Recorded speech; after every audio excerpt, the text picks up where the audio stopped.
बढ़ के हैं। पिता स्वर्ग, पिता धर्म, जितनी प्रकार के धर्म हैं सभी धर्मों से बढ़ के पिता का स्थान है। पिता स्वर्ग, पिता धर्म, पिता ही परम तप। जितने प्रकार के तप हैं सभी तपों से बढ़ के पिता का स्थान है। मातरम पितरम पूजियेत सर्व प्रयत्ने, सभी प्रयत्नों से बेटा को माता पिता की सेवा भक्ति करनी चाहिए। माता के लिए सर्व तीर्थमयी माता, सर्व देवमय पिता। सभी तीर्थों से बढ़ के माता का स्थान है, सभी देवों से बढ़ के पिता का स्थान है। जो बेटा प्रेम से माता पिता की सेवा भक्ति करता है उस बेटा पर 3500 करोड़ देवी देवता खुश हो जाते हैं, संत सदगुरु खुश हो जाते हैं, परमात्मा खुश हो जाते हैं, ऋषि मुनि सब खुश हो जाते हैं। कहिए तो उस बेटा का कितना बड़ा सौभाग्य होगा। लेकिन आज नए उमंग ने माता पिता का हक छीन लिया है। क्या कहता है? उग्र पूत पिता के पिटने। सुन रहे थे ब्रह्मा विष्णु महेश जैसे पिता हैं, माता लक्ष्मी सरस्वती पार्वती जैसी है। लक्ष्मी सरस्वती पार्वती जैसी माता को पीटोगे कभी भला नहीं होगा। ब्रह्मा विष्णु महेश जैसे पिता को पीटोगे कभी भला नहीं होगा। आज माता पिता जीवित हैं तो सुन रहे थे एक चुल्लू पानी के लिए तड़प रहे हैं, तरस रहे हैं। उसको मच्छर काट रहा है, मसहरी नहीं दे रहे हैं, खाने के लिए तड़प रहे हैं, तरस रहे हैं। मरने के बाद फुलिया लेके गंगा लाभ करने के लिए जाना। जीवित पिता से दंगम दंगा, मृत पिता पहुंचावे गंगा। आज यही हो रहा है। जीवित पिता के मच्छर काटे, मृत पिता के मसहरी पर मसहरी दान। माता पिता जीवित है, खाने के लिए उनको मन पसंद नहीं देते हैं, जो चाहिए वो नहीं देते हैं। और मरने के बाद 5 मिठा का भोज करते हैं। तो 5 मिठा का भोज किसके लिए करते हैं? जिस समाज में आप रह रहे हैं, जिसका खाए हैं, उसको नहीं खाइएगा तो आपको समाज से मार देगा, कपाड़ फोड़ेगा। तो इस डर से आप कर रहे हैं। माता पिता को संतुष्ट करना है तो जीवन श्राद्ध कीजिए। एक होता है मरण श्राद्ध, श्राद्ध का दिन है। एक होता है मरण श्राद्ध, एक होता है जीवन श्राद्ध। जो बेटा जीवन श्राद्ध कर लेता है उस बेटा को मरण श्राद्ध करने की आवश्यकता नहीं है। इसमें से मैं डंके के चोट पर कह सकती हूँ कि हमारे आदरणीय केशव बाबू चारों भाई जीवन श्राद्ध पिता का कर दिए। पहले भी सुनती थी, यहाँ आई तो सभी की आंख में आंसू है, पश्चाताप है। और बड़ी बहू बोल रही थी कि हम लोग पिताजी को नहीं बचा पाए। लोग मनाते हैं कि बुढ़वा बुढ़िया मर जाए, ये लोग रोते हैं चारों भाई। अभी भी नरेश बाबू आए थे पुष्प चढ़ाने के लिए, तो सब लोग देखे कि रो रहे हैं।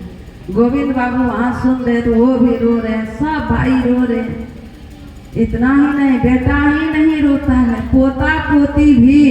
तो ये लोग जीवन श्राद्ध क्या है? माता पिता जीवित हैं, दादा दादी जीवित हैं, वो जो चाहे वो कर दीजिए, आपका वो जीवन श्राद्ध हो जाएगा। यदि आप जीवन श्राद्ध नहीं कर रहे हो और मरने के बाद आप कुछ कर रहे हो उसके नाम पर, वो क्या होगा? यदि आप संतुष्ट करना चाहते हो माता पिता को, सास ससुर को, तो जीते जी करिए। ये हमारी माँ बहन जो है घर में सास भूखी है ना, लड्डू पेड़ा उसको नहीं खिलाएगी, बेदाना सेब अंगूर उसको नहीं खिलाएगी, चंगेरा भरेगी, चंगेरा में बढ़िया से सजाएगी, फल फूल मेवा मिष्ठान। जाएगी कहाँ? वहाँ चौक चौराहा पर जो दुर्गा मंदिर है, जिस मंदिर को आप लोग बनाए हैं और उसमें दुर्गा मैया को स्थापित किए हैं, चौक चौराहा वाली माता को खिलाना। मैं बहनों से पूछती हूँ कि बहना, और मंदिर वाली माँ खोआ पेड़ा लड्डू सेब नारंगी खा करके हाथ उठा के आशीर्वाद दी कि जा तेरा भला है तो नेक है तो जुग जुग जीविया सुहागवती रही हो। कभी कभी नहीं। घर जो है आपका ये मंदिर है, जिस घर में आप रह रही है वो घर मंदिर है, और उस घर मंदिर में आपके जो सास ससुर हैं वो साक्षात देवी देवता, साक्षात सास आपकी लक्ष्मी सरस्वती पार्वती है, ससुर जी ब्रह्मा विष्णु महेश, सास मोरी गौरी, ससुर महादेवा। आप लोग कुछ बोलिए ना। स्वामी जी के सर्वेंट बने हुए मंदिर में यह बात है, कौन बात है? सास मोरी गौरी, ससुर महादेवा, स्वामी जी को सर्वेंट है। स्वामी जी के ईश्वर बने हुए मंदिर में की करे जाइए, आप लोग ऐसा नहीं करते। आपकी सास साक्षात लक्ष्मी है। जिस दिन आप ब्याह करके ससुराल में प्रवेश की, उस दिन आपकी सासू माँ चंगेरा पर चंगेरा, चंगेरा पर चंगेरा, चंगेरा पर चंगेरा दे के कहाँ ले गई? रसोई रूम में भोजन बनाने के लिए रसोई रूम में ले गई थी। पूजा रूम में स्थापित की, क्या सोच के कि लक्ष्मी जी आई है, देवी जी आई है घर में, पूजा घर में स्थापित की। अब उस सास के लिए आप लोगों का कैसा विचार है बताइए? घर में टॉयलेट नहीं है, आपके आने से पहले तो वो सब कुछ करती है, लड़ती है, झगड़ती है, पहले टॉयलेट बनाइए। ऐसी सास की सेवा नहीं करती है, गुमान करती है कि हमको डॉक्टर पति मिला नसीब अच्छा था, हमको इंजीनियर पति मिला नसीब अच्छा था। इस सास ससुर नहीं पढ़ाते लिखाते तो डॉक्टर इंजीनियर कैसे बनता, कैसे मिलता, कैसे नसीब होता? 10-20 लाख दिया है तो उस पर गुमान करती है कि सेवे करने के लिए दिया है। आपके बेटा को तो खरीद लिया 10-20 लाख में। ससुर साहब के पास 5-10 बीघा जमीन है तो बोलो बहना तो करोड़ अरब की मालकिन हो, तुम्हारे बाप वहाँ खरीद के दिए थे, बताओ। 10-20 लाख दिए हैं तो शादी में खर्च हो गया। तुम्हारे सास ससुर 10-20 बीघा बना के रखे हैं, अरब खरब की तुम मालकिन हो बहना। तो ऐसे सास ससुर की सेवा नहीं करती है, कहती है कि हमको तो नसीब अच्छा था तब ऐसा घर मिला। अब आइए थोड़ा अध्यात्म जगत में चलते हैं। जगत की माता सीता जी विदा हो रहे थे, उनकी माता उपदेश दी कि बेटी तू ससुराल जा रही हो, सास ससुर की सेवा करना। आजकल की माता क्या उपदेश देती है? जो ससुराल में कुछ होगा तो फोन करना। और जगत की माता सीता जी उपदेश दी कि सास ससुर गुरु सेवा करो, पति रुख लखी आय सो अनुसर। हे बेटी तू ससुराल जा रही हो, आज तक तो तुम पर मेरा अधिकार था कन्यादान के बाद। मेरी कन्या शादी से पहले थी, शादी के बाद मैं तुमको दान दे दिया। किसको? बेटा के माता पिता को, राम बेटा को।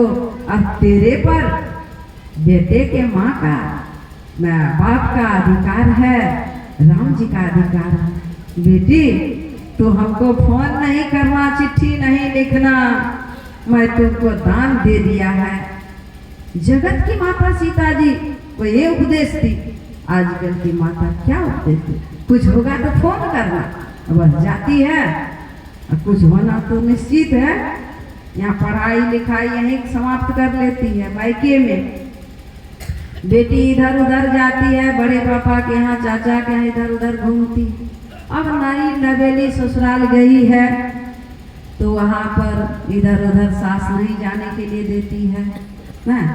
कुछ काम काज का भार पड़ता है, यही कुछ होना हुआ। बस उपदेश जो दी, फोन लगाए, बिट्टू बिट्टू हाँ मम्मी को दो। हम गज्जड़ होता है फोने पर बुढ़िया से, तब समझिन न बोल दो बुढ़िया को दो। खूब हम गज्जड़ होता है फोने पर। अभी विदाई चाहिए तो अभी विदाई चाहिए। आपकी कन्या थी, आपने दान दे दिया। किसको? बेटा के माता पिता को। उसके लिए जो आप हम गज्जड़ करे, अभी विदाई चाहिए तो अभी विदाई चाहिए, आपका अधिकार है उस पर, नहीं ना। जगत की माता सीता जी को माध्यम बनाए हैं, इस जगत की माता सीता जी को माध्यम बना के संसार वासियों को उपदेश दिए हैं। इस उपदेश को आप लोग भी बेटी को दीजिए। बेटी तू ससुराल जा रही हो, सास ससुर की सेवा करना, तो घर घर में स्वर्ग होगा। आज घर घर में नरक बना हुआ है। क्यों? माता ही यदि हो अज्ञान तो पुत्र कैसे बने महान, पुत्र पुत्री कैसे महान बनेंगे। इतना ही नहीं, आप लोग बेटी को उपदेश देती हैं, बेटी गे जई है ससुररिया मैया के शान राखी है। बेटी गे सासू कुछ तो झूठ की पकड़ के मारी है। बेटी गे ससुर कुछ तो फूल ही लोटा से मारी है। बेटी गे देवर कुछ तो चूल्हा अलग करी है। बेटी गे भैंसुर कुछ तो घूंघटा उघर के बोली है। बेटी गे गोतने कुछ तो ओकरा से कुश्ती लड़ी है। बेटी गे टोला और पड़ोसिया से डट कर रही है। बेटी गे स्वामी जी के अपना मुट्ठी में राखी है। इस तरह से आप लोग बेटी को शिक्षा दे करके भेजते, इसीलिए आज घर घर में नरक बना हुआ है।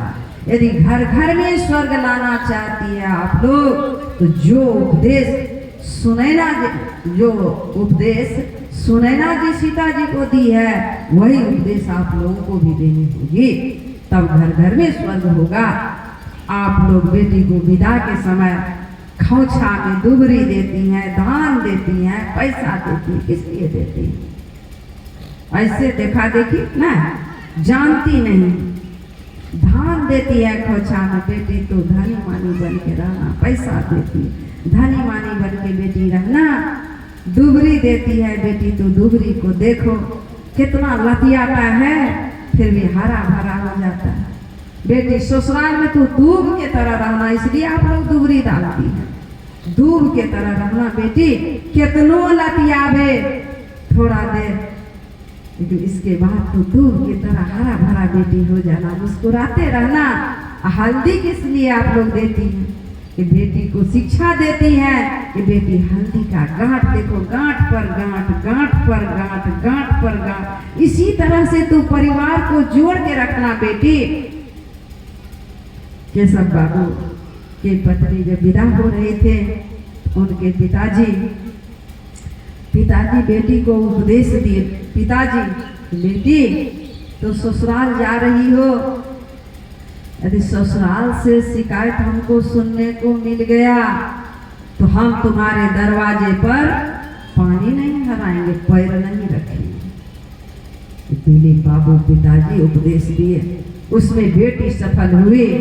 और एक बेटी वाले वो मंच पे बैठे हुए हैं, हमारे आदरणीय सम्माननीय जगदीश बाबू, ये भी बेटी को वही उपदेश, घर को जानते थे, बड़ी है केशव बाबू की पत्नी, मजली है नरेश बाबू की पत्नी, तो ये भी वही उपदेश दी हमारे जगदीश बाबू कि बेटी जिस घर में मैं तुमको दे रहा हूँ, उस घर में क्या सिस्टम है, उस सिस्टम को बना के रखना। बेटी तो छोटी बन के जा रही है, घर में जो बड़ी है उसको तो गोतनी नहीं समझना, माँ समझना। बड़ी गोतनी माँ होती है। वो बेटी भी सफल हुई।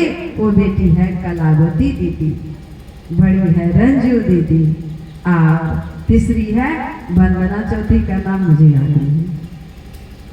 तो ये घर सफल है। इस तरह से रहना चाहिए सबको।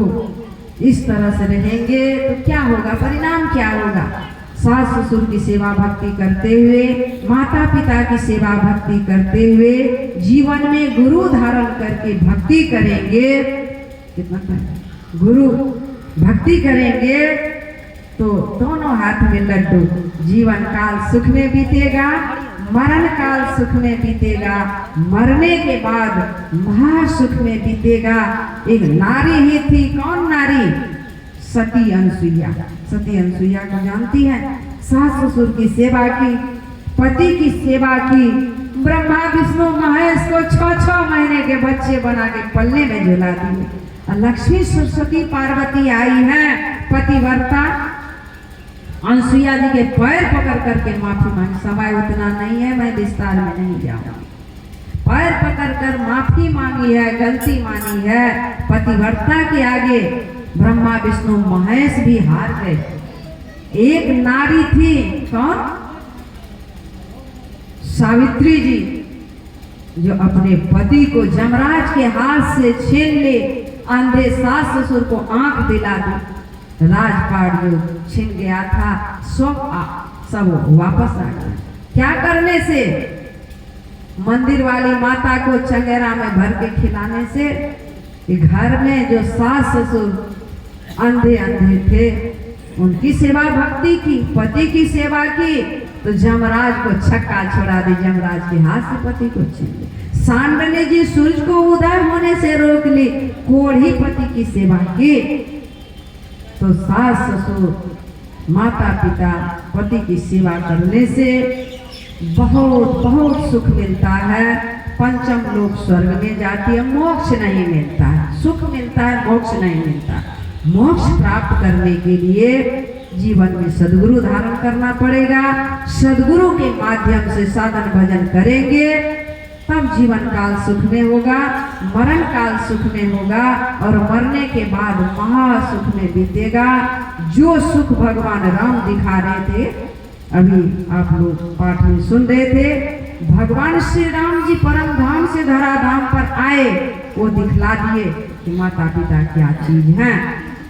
भगवान श्री राम जी को वनवास हुआ, भगवान श्री राम जी माता जी के चरण में सिर को रख दिए हैं और आशीर्वाद मांग रहे हैं। हे जननी, हे माता, सुनिए, सुनो जननी सोई सुत बड़ भागी, जे पितु मातु बचन अनुरागी, तनय मातु पितु तो सनिहारा, दुर्लभ जननी सकल संसारा, सारी पदार्थ करतल ताके, प्रिय पितु मातु प्राण समझा के। हे जननी, हे माता, वही बेटा बड़भागी है जो माता पिता की आज्ञा पालन में रत रहता है। और माता पिता को संतुष्ट करने वाला बेटा संपूर्ण संसार में सुलभ नहीं, दुर्लभ है माता। और जो बेटा माता पिता की बात बेतर्क बेशर्त मान लेता है, उस बेटा के कर यानी मुट्ठी में 4 पदार्थ हैं। वो 4 पदार्थ क्या है? तो जो बेटा माता पिता की बात बेतर्क बेशर्त मान लेते हैं, उस बेटा का सोया भाग जग जाता है। उस बेटा को माता पिता का आशीर्वाद मिलता है। उस बेटा को माता पिता के पास जो संपत्ति है उसका भोग होता है। उस बेटा को माता पिता का आशीर्वाद मिलता है, माता पिता के पास जो संपत्ति है उसका भोग होता है। उस बेटा पर 3500 करोड़ देवी देवता खुश रहते हैं, संत सदगुरु खुश रहते हैं, परमात्मा खुश रहते हैं। कहिए तो उस बेटा का कितना बड़ा सौभाग्य होगा, बहुत बड़ा सौभाग्य होगा। और जो बेटा माता पिता की बात नहीं मानता है, तर्क पर तर्क, शर्त पर शर्त रखता है, उस बेटा का सोया भाग सोया रह जाता है। उस बेटा को माता पिता का आशीर्वाद नहीं मिलता है। उस बेटा को माता पिता के पास जो संपत्ति है उसका भोग नहीं होता है।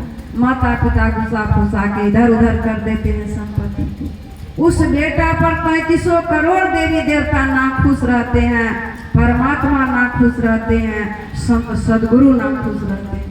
कहिए तो उस बेटा का कितना बड़ा दुर्भाग्य होगा। तो भगवान श्री राम जी दिखला दिए कि माता पिता क्या चीज है। वनवास को गए हैं, जो भगवान राम श्री सीता जी वहां दूध फेर के सैया पर सोते थे। कहाँ? अयोध्या में। अब माता पिता की आज्ञा पालन करने के लिए वनवास आए हैं। अब वनवास में पत्तों की सैया पर सोए हुए हैं। तो वहां गुरु निषाद जी को विषाद हुआ कि कई कई नंदनी मंदमती, कठिन कुटिल पन किन्द, जेहि रघुनंदन जान के, सुख अवसर दुख। सुख के अवसर पर दुख दे दी कौन? कई कई राज की पुत्री कई कई। दोष दे रहे तो लखन भाई बोले कि काहुन को सुख दुख कर दाता, निज कृत कर्म सो भोग सुनो भ्राता। किसी को कोई सुख और दुख नहीं देता है, सबको अपने ही कर्मों का फल भोगना होता है। तो मैं संक्षेप में आप लोगों को सुना दिया कि प्रथम माता पिता की सेवा भक्ति होनी चाहिए। जब भगवान श्री राम जी माता पिता की सेवा भक्ति किए, श्रवण जी सेवा भक्ति किए, तो हम और आपको भी जीते जी माता पिता की सेवा भक्ति करनी चाहिए। और जीवन काल में ही सदगुरु धारण करके सदगुरु के माध्यम से त्रैकाल संध्या, एक नाम का जप, एक रूप का ध्यान, दृष्टि साधन, सुरत शब्द योग करेंगे तो परिणाम क्या आएगा? इस जन्म में भक्ति पूरी नहीं होगी, मुक्ति प्राप्त नहीं होगी, तो मरने के बाद पुनः पुनः वरभागी मनुष्य शरीर देंगे ना। कब तक देते रहेंगे? जब तक कि परम निर्वाण की प्राप्ति नहीं हो जाएगी। तो आज श्राद्ध के दिन में मैं आप लोगों को माता पिता क्या चीज़ है, माता पिता की भक्ति करनी चाहिए कि नहीं, सुना दिया। तो इसमें सफल रहे घर,